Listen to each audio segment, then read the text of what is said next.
Well, yesterday was fun, wasn't it? That was a good time we all enjoyed together. We wanted an election and we got prorogation instead. We wanted a new leader and we got, well, we'll give you a new leader of the Liberal Party. That's where things are at. That's where we stand. And it was hard at times to really be able to see through all the haze and this frustration of like, oh, we were really hoping that we would be able to be going to the polls right now.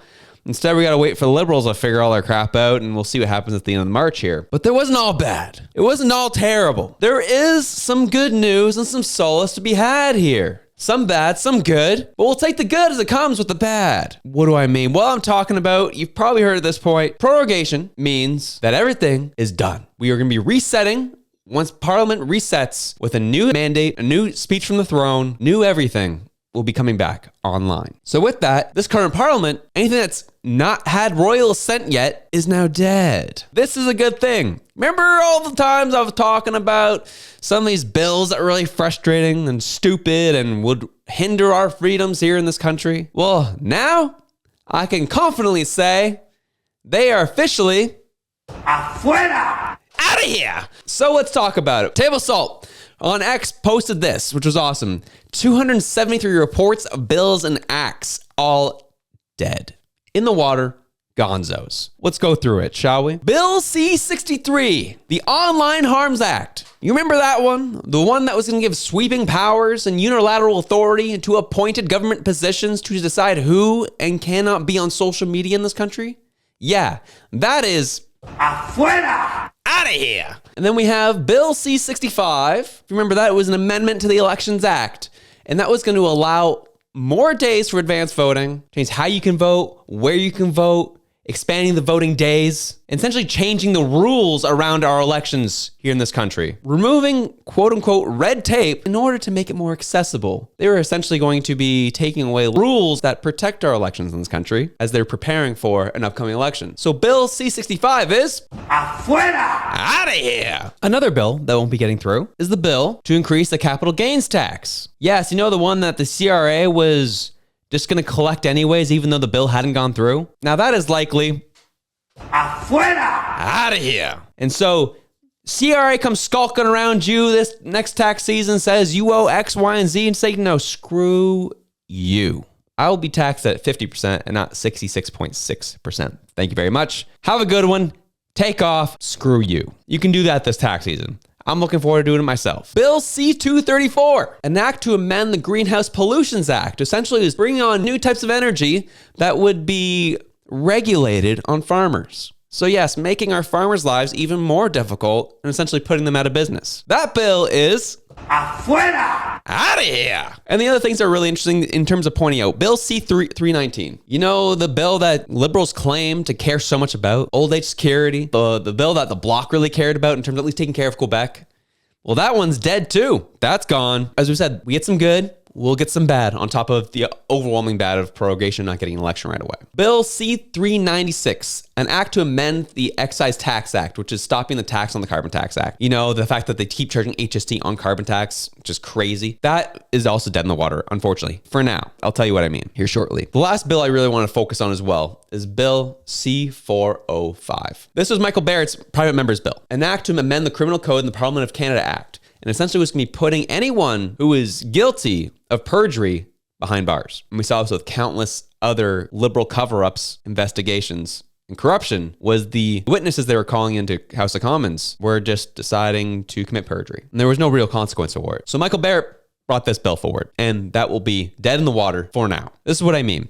So prorogation puts everything on pause. Prorogation kind of wipes everything out in this current Parliament. And when Parliament resumes, we'll get a non-confidence vote, and we'll be going to elections most likely. And so whoever wins that election has a choice to revive certain bills and will leave certain bills dead in the water. So we can rest assured, I'd imagine, that things like Bill C-63 are now done. We can get that out of here. Bill C-65 to amend the Elections Act. Hopefully that is out of here. Bill C-234, Bill C-396, or the tax on top of the carbon tax. Hopefully that won't even be necessary because the carbon tax will be scrapped altogether. Bill C-405 will likely be revived underneath a Poilievre government because this is Michael Barrett's one of his core guys who wanted to bring this forward, and they really want to bring more transparency to government. We'll see what their motives are. If we get a conservative government and they don't revive this bill, that will be interesting. So keep an eye out for that one. So that is some good news. And I know we got a little bit excited yesterday. When I asked Reg yesterday, who's going to be negotiating with Trump on these tariff issues?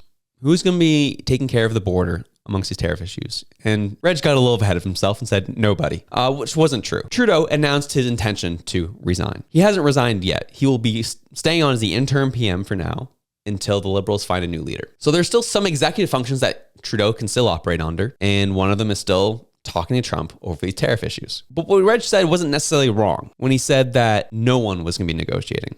It's because Trump has shown his disdain and lack of care for Trudeau and his team. So it's effectively like no one's going to be there in the fair anyway, because Trump ain't talking to him, and Trudeau has shown that he's ineffective in negotiations of these issues. So yes, these tariffs are coming in with no protections. Parliament's frozen. Nothing can be passed. For example, if Trudeau really just had a moment where, we need to pass new spending to be able to get things figured out with the border, can't do that now. He can only rely on the money that was earmarked for within the budget up until now. Anything after yesterday, nothing's getting passed. So any solutions for the border, not happening. Now it's 100% on the provinces to figure it out with the lack of action there was in the first place. Yes, the feds came forward with a couple of different ideas and bolstering CBSA and this, that, the other just before Christmas, but it wasn't much. So it's going to be heavily reliant on the provinces to take care of the border if you want to avoid the tariffs. That's not fair to the provinces, but that's the situation that we're currently at. That's why we had an issue with the prorogation, showing Trudeau's lack of care for people, lack of care for the country. He keeps talking about how I'm fighting for the country. Yeah, you're fighting the country, put the country in the ground. That's what you're fighting for. Last piece of good news before we move forward is the names came forward of who could lead this Liberal Party into inevitable obscurity. And this Nanos poll was shown on CTV. 19% want Chrystia Freeland. 14% Mark Carney. Well, still 11% want Trudeau to stay in.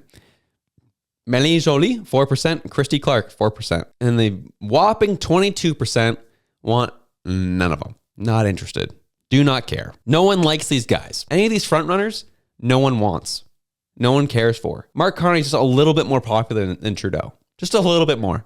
They want Freeland more than they want Carney. I still hold to the idea that if Carney were to run, he would be the one that I think he would stem the tide most out of any of them, because I think about a Freeland walking into a debate with Poilievre, she get torn up. She's just a female version of Trudeau. Doesn't speak well, can't think on her feet, tries to lash out, but looks kind of pathetic in the process. The only time she can be semi-effective is if she has a script in front of her.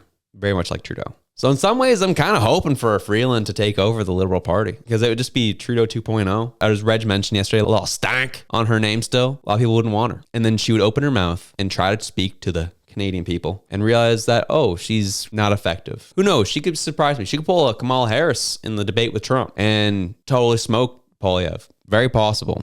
The problem is Poilievre's not Trump.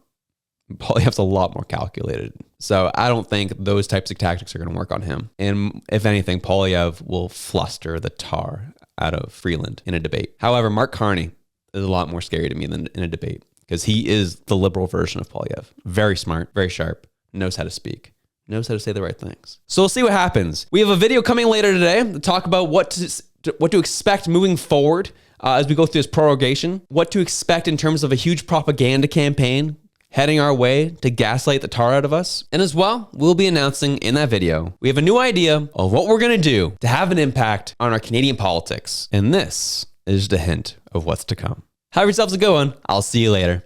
I'm out.